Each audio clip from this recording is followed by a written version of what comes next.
পার্শ্ব একাদশী 2024। শ্রীকৃষ্ণ বললেন, এ ব্রত পূর্ণ ফল প্রদায়িনী, স্বর্গ ও মোক্ষদায়িনী। এর মাহাত্ম্য শ্রবণে সকল পাপ বিনষ্ট হয়। এই একাদশীকে পার্শ্ব একাদশী বলা হয়। আগামী 14ই সেপ্টেম্বর 2024 রোজ শনিবার পার্শ্ব একাদশী। ভাদ্র শুক্ল পক্ষীয় একাদশীতে ভগবান শ্রী বামন দেবের এক মূর্তি বলি মহারাজের আশ্রমে স্থাপিত হয়।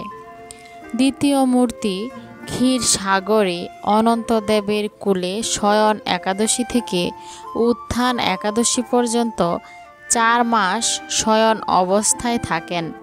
এই 4 মাস যে ব্যক্তি নির্দিষ্ট নিয়ম, ব্রত বা জপ তপ ব্যতীত দিন যাপন করে, সেই মহামূর্খ জীবিত থাকলেও তাকে মৃত বলে জানতে হবে।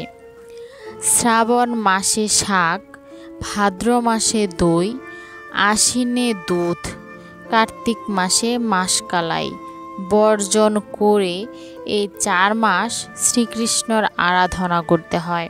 প্রতিটি একাদশী ব্রত যথাযথ পালন করতে হয়। সাহিত্য ভগবান পার্শ্ব পরিবর্তন করেন বলে এই একাদশী মহাপুণ্য ও সকল অভীষ্ট প্রদাতা।